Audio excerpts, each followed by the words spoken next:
Hey, hi, this is Elliot Fishman, and thank you, Lily, for setting it up. We're trying to do something we've never done before, which is have two people at the same time, not sitting next to each other, being socially distanced by about 11 miles to be exact.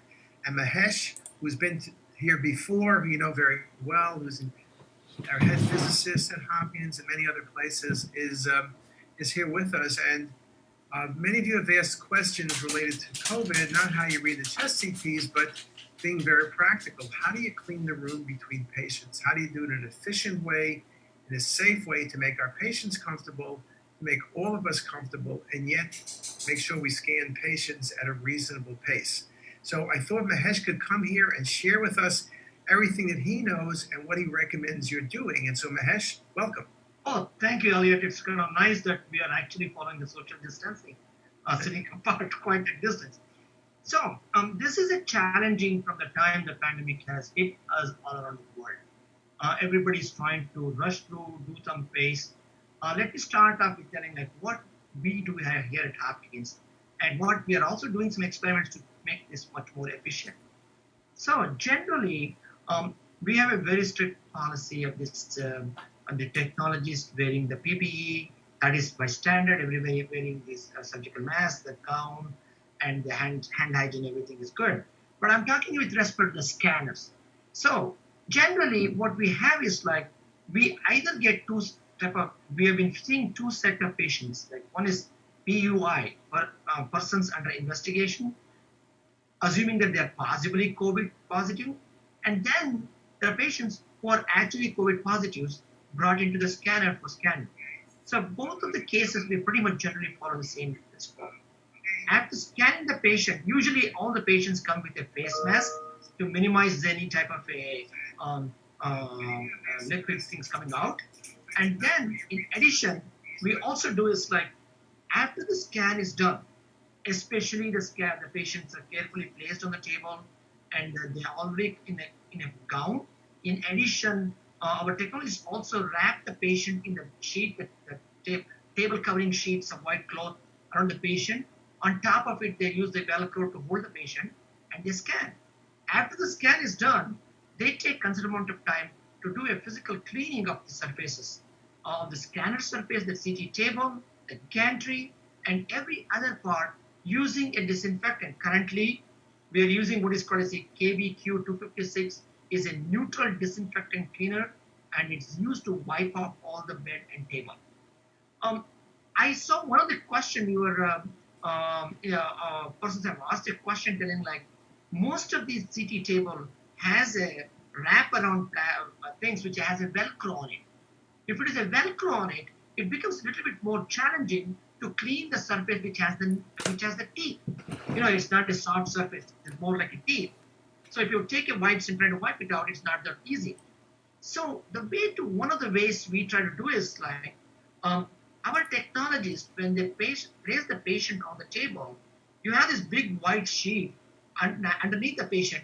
You wrap the patient with a white sheet, and then use the Velcro tying up.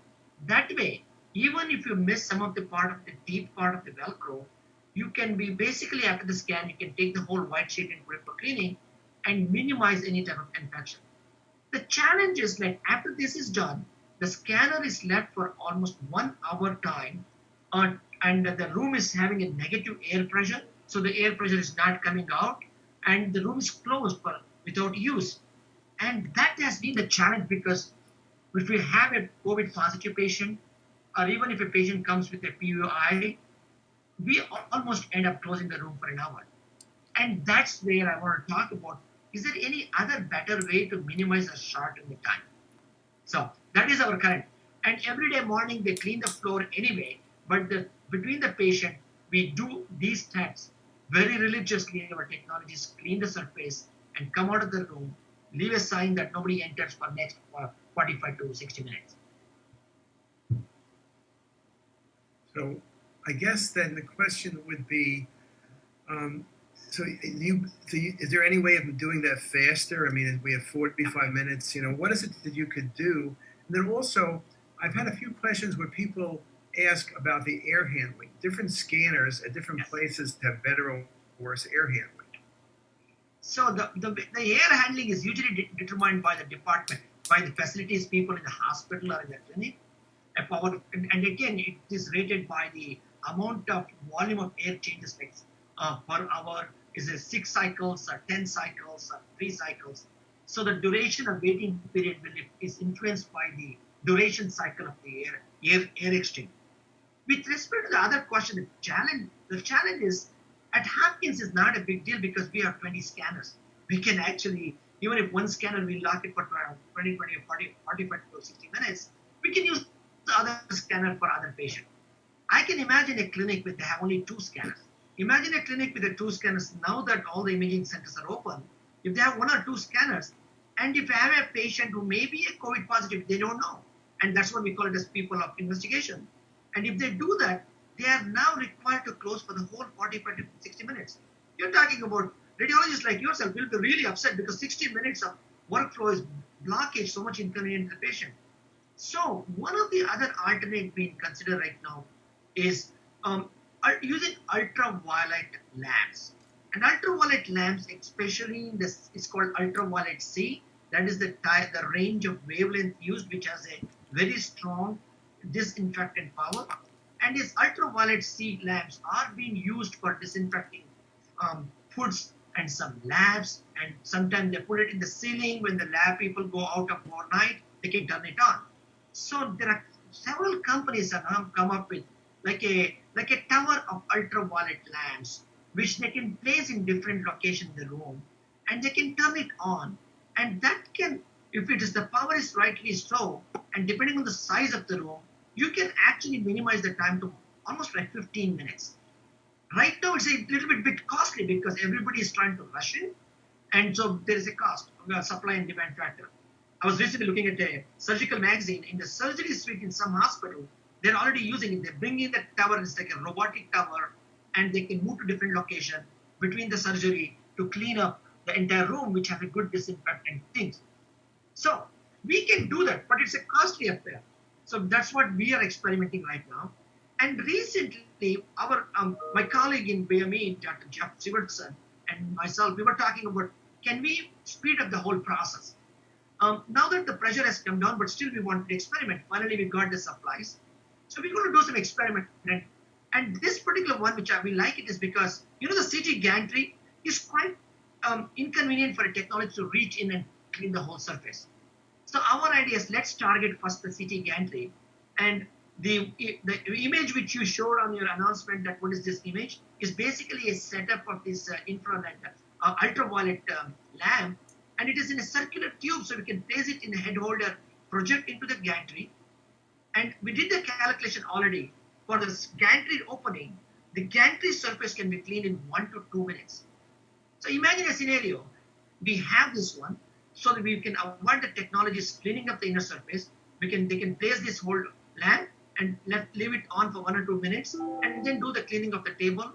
And until we come up with a solution of air holding, that is what we don't know yet, but this will minimize the time and inconvenience for cleaning the gantry. But the good side of this one was, I was surprised to see the cost of this lamp. They were like only $100 for the lamp. So it's not like thousands of dollars. So that's where we are experimenting start. If that works, then we want to place it in a different area of the room and then do our calculation and also verify my measurement and see whether we can minimize the overall block time. Because once we do that, that will be a really advantage for small clinic. Right, and I think that's a very good point. I think I showed you there's a few companies, as you said, there are a few companies that literally have been making products like this for a while, and people have looked at it, as not just in radiology or in medicine in general, but in areas where at the end of the day, you need to try to figure out how is it that you can bring people back to the office and make them feel comfortable. One way is if you have something that kind of is basically on all the time. I think, I'm at work now, so I came in here and I wipe things down, but that's all right because I'm the only person using this room at our outpatient center. No one else is here. But, if you have a bunch of people coming in and out all day, people begin to feel uncomfortable. And I think, so much for our patients as well as for our technologists and doctors, it's a matter of feeling comfortable. It's a little bit, the whole virus, the COVID, you don't see it. You can't touch it. There's not like a sign, like the X-ray is on. It's this invisible thing. So let me just ask you really quickly. So CT you mentioned. What about things like MR, which seem to be more difficult, or even fluoroscopy or plain films? What do you recommend there? And I think this, if our tube works very nice setup for our gantry, imagine, because this next week we are doing this actual measurement in a CT scanner to verify our calculation. But the same thing applies for MR scanner also, because these are even more longer. Only thing is we have to make sure these lamps are compatible to the MR field. We don't want to take a lamp with some metal hold and then have caused more trouble. But regarding the towers, like using in a room, I think there are now companies selling these things are very expensive. But at the same time, we also have to start thinking about what is this ultraviolet light is going to cause any damage to the skin surfaces of the gantry. Because this is like people are not supposed to be exposed because it's damaging to humans of our eyes and skin. So we had to come out of the room. So we also have to think about the gantry and all those things. But at least for the inner surface, we are trying to explore this opportunity and see at least one part of it, to make it easier, and then examine, because my colleague Jeff Stevenson, he has a project with his graduate student to map out a simulation in a room and how many we need in a room, so that we don't have any shadow in the room, and it'll clean the whole surface. And if that happens, if we have like six or three of the towers, probably we might end up cutting down the time to 15 minutes. That is almost like 1/4 the time we are spending now, almost 60 minutes. So I think it's a possible, because the rush was very much last month when we had a lot of COVID patients, and now it's going down. But however, I'm thinking if there is a second wave later in October, it's time to think about so that we can minimize the downtime. And then, like I said, there are public companies that sell things, but let's forget about that. Let's just get really practical, because we only have a few minutes left. For the people listening in, just tell me what you recommend now. I'll give you 4 scenarios. 1, plain films, fluoro, that kind of room. 2, CT, again, typical hospital outpatient center. 3, an MR scanner. And 4, ultrasound. What is it? What are your recommendations? What should people be doing there? So right now, using a neutral disinfectant and wipes to wipe out the surfaces is the thing to go. That is required, because even for the ultrasound probes or in the MR inside the gantry in the table, the same thing what we do in the CT has to be done.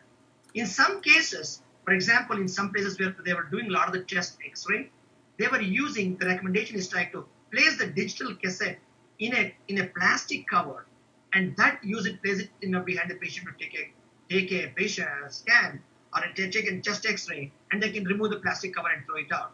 That is one of the easiest way, because in one hospital, what they were doing is they had placed the setup such a way the X-ray portable was outside the room, and they would shoot it through the window, and inside the patient could be positioned on a chair, and behind the chair they could place this wireless detector encased in a plastic cover, and nobody had to touch it. So because it's a wireless detector and the X-ray is outside the room, they could take the chest X-ray with minimal cleaning surfaces. So that is a pretty nice setup. Actually, there's an article coming out in JACR from University of Washington where they have exactly. some plexiglass between the patients. So it was shooting through plexiglass, again, minimizing the touch surfaces. Understand. In fact, that's because, that's exactly, putting a plexiglass, and you can, so that you don't have minimal. And with the wireless detector, it is an advantage. You can place it behind like a chest stand, and leave it there with a plastic surface. So you don't have to change it every patient, because you don't have to go and clean it every time the detector, because that's extra time. So. Okay. And so what do you recommend for MR today? What do you do? MR right now is the same thing, because you have to clean the surface very cleanly, and the challenge there is inside the gantry, because it's a long tunnel, and hopefully our experiment, if it works well, we would like to look at the 2 or 3 tubes in the room and see inside the gantry, inside the tunnel of the MR, and minimize. Actually, this will be even more effective for MR, because you can have to almost go inside to clean the surface.